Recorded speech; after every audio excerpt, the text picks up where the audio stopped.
Hola a todos y todas. Hoy vengo a hablaros de duelo porque inevitablemente estamos viviendo una época de muchísimos duelos y quería contaros cómo es un duelo normal y cómo es un duelo complicado y cómo hacemos para que no se convierta nuestro duelo en un duelo complicado. Para eso primero quería contaros pues qué es el duelo y contaros que inevitablemente todos los seres humanos estamos expuestos a dosis de dolor, o sea, estamos expuestos al dolor y a lo largo de nuestra vida sufrimos y estamos expuestos a muchos hitos y muchas experiencias que causan dolor. Si os fijáis, por ejemplo, el hecho de que nazca un hermanito o una hermanita ya supone una pérdida porque dejamos de tener toda la atención de papá y mamá que era para nosotros, ¿no? O para nosotras. Por ejemplo, ir a la escuela seguramente también supone un duelo para los niños, ¿no? Ir a un lugar desconocido, ir a un lugar que no sabemos que nos vamos a encontrar, esto supone otro duelo. Y así se van sucediendo a lo largo de nuestra vida muchísimas pérdidas. Nosotros estamos equipados para poder afrontar esas pérdidas, pero claro, eso requiere que pongamos en marcha una serie de herramientas que nosotros tenemos. Otras pérdidas que se producen, otros duelos, pues por ejemplo un cambio de casa. Un cambio de casa, una mudanza, supone un duelo. Un cambio de barrio, un cambio de domicilio y un cambio de país, pues más fuerte es el cambio, más duelo, más pérdida. Un cambio de trabajo o la pérdida del trabajo, no todo lo que estamos viviendo ahora en cuanto a toda esta incertidumbre profesional, laboral, cierre de los negocios, los ERTES, pues eso supone un duelo. ¿Qué más? ¿Qué más supone un duelo? Pues, por ejemplo, la enfermedad. El hecho de padecer una enfermedad, por ejemplo, el padecer el COVID o cualquier enfermedad, también supone un duelo. Una ruptura de pareja supone un duelo, un aborto supone un duelo, por supuesto la pérdida de un ser querido supone un duelo.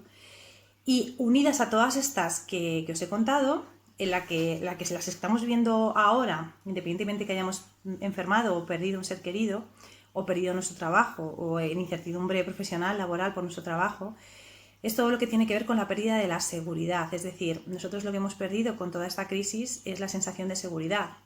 Salíamos a la calle antes y salíamos seguros.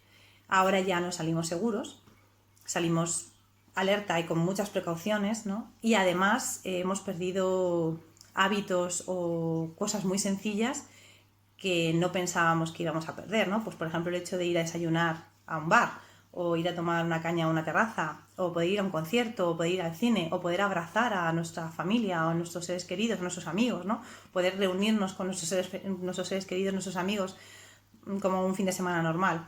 Todo eso son muchas pérdidas que están ahí acumuladas y que nos obligan un poco a adaptarnos a esta nueva situación y que son pérdidas, inevitablemente son pérdidas y tenemos que poner en marcha una serie de recursos para poder sobrellevar o adaptarnos a toda esta incertidumbre que estamos viviendo, ¿no? Es como convivir constantemente con la incertidumbre y con la inseguridad, ¿no? Con la falta de seguridad.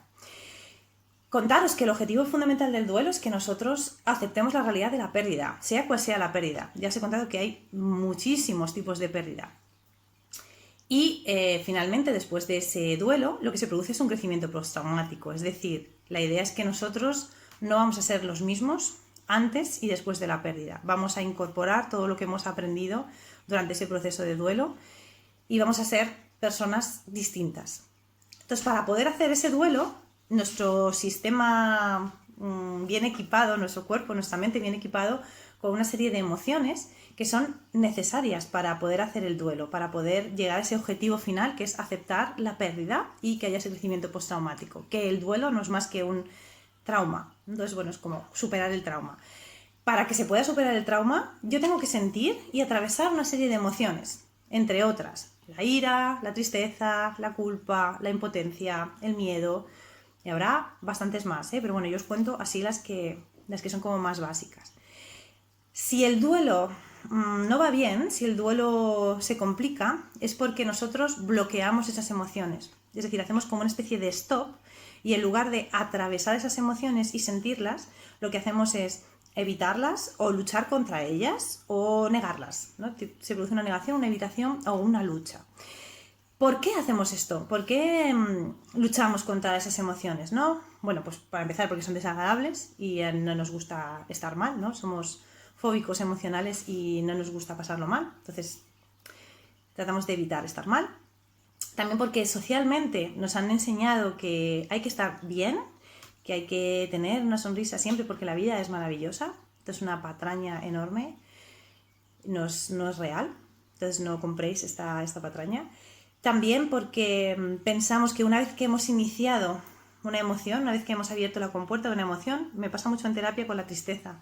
Muchos pacientes me dicen que no quieren llorar porque si empiezan a llorar creen que nunca va a tener fin. Vale, esto no es verdad. Siempre tiene fin. Todas las emociones tienen un principio y tienen un fin. Terminan. También porque nos conectan con nuestra propia vulnerabilidad. Nos hacen sentir muy vulnerables, muy débiles, muy humanos. Entonces, también quería deciros que, hola, somos humanos. O sea, las emociones son parte de nuestra humanidad y no podemos no ser humanos. Y también porque nos han enseñado que hay emociones buenas y hay emociones malas. Las buenas son las que generan sensaciones agradables y las malas, las negativas, son las que generan emociones o sensaciones desagradables. Esto es falso. Todas las emociones son buenas, ¿vale? Aunque produzcan sensaciones desagradables, porque todas cumplen una función vital.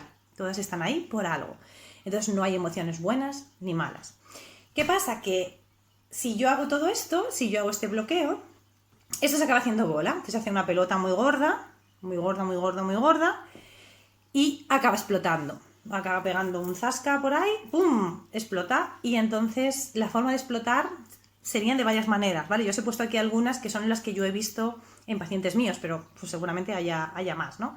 Una de ellas, pues nos empezamos a tener arranques, estallidos de ira con mucha agresividad, bien esa agresividad o esa violencia hacia nosotros mismos o bien hacia los demás.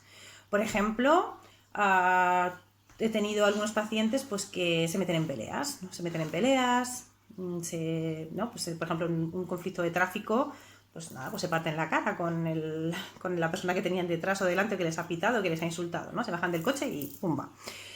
También, por ejemplo, puede ser que haga alguna conducta peligrosa o alguna conducta autolesiva que me pone en riesgo. Por ejemplo, pues cojo el coche, lo pongo a toda velocidad y me dejo llevar, ¿no? Ahí suelto las riendas, ¿no? Conductas de peligro que nos ponen en riesgo. Otra de las cosas es, por ejemplo, el abuso de alcohol y drogas como anestésico, ¿no? Para evitar no sentir, para evitar sentir esas sensaciones tan desagradables, ¿no? Que no queremos sentir, anestesiamos. Otra de las cosas que también ocurren es que nos ponemos muchas tareas, es decir, estamos todo el día ocupados, nos centramos en el trabajo, por ejemplo, en el trabajo y en las tareas, de tal manera que desaparecemos como un poco de nuestros seres queridos, no estamos ahí, entonces nuestros vínculos se resienten y normalmente son los propios vínculos los que nos llaman la atención, ¿no? Y nos dicen que qué está pasando, que no les estamos haciendo ni caso, que estamos como muy enfocados en el trabajo, todo el día trabajando, también es una manera de no sentir.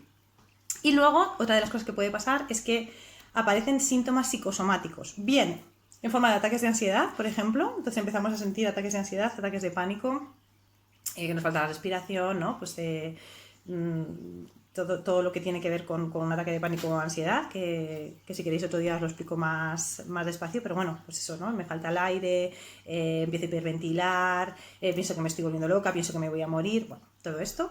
O bien algún otro síntoma, por ejemplo, estomacal o por ejemplo, de la piel, ¿no? Yo tenía una paciente que después de morir un familiar suyo, pues tenía como 14 diarreas diarias, entonces no podía salir de casa porque no sabía si al salir iba a tener ganas de ir al baño y entonces, bueno, pues le limitó absolutamente y estuvimos viendo pues que era un síntoma de un duelo que no había realizado, ¿no? Había bloqueado muchas emociones por ahí y salía en forma de esas molestias estomacales.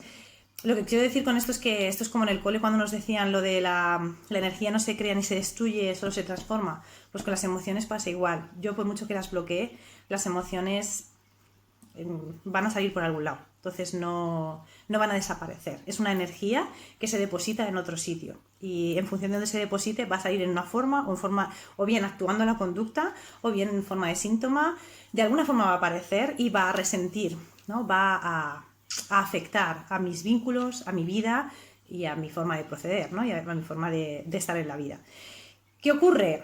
que si yo me doy cuenta de que estoy teniendo estos síntomas, normalmente hago un stop y entonces busco ayuda o me replanteo, no voy al psicólogo, o me replanteo un poco que algo está pasando, que algo no está yendo bien. Y entonces miro mis emociones y dejo de bloquearlas, ¿no? Bien con ayuda o bien yo solo. Igual, normalmente suele ser con ayuda. Si hemos llegado a este punto, igual ya buscamos ayuda, pero puede ser también solos, ¿no? O la otra opción es que yo no me doy cuenta de esto y yo sigo transitando por este proceso, y entonces esto me llevaría al sufrimiento y a volver a repetir otra vez todo este ciclo en el que yo bloqueo la emoción, sigo actuando la emoción y sigo manifestándola en forma, digamos, no sana, actuando la emoción o sintiendo todos estos síntomas que lo que me llevan es a sufrimiento. Entonces sería un duelo complicado. Os he hecho un dibujito contándoos todo esto, que lo colgaré, luego haré una fotito y os lo pondré, ¿vale? Y ahora os voy a contar en un ratito cómo es el duelo sano.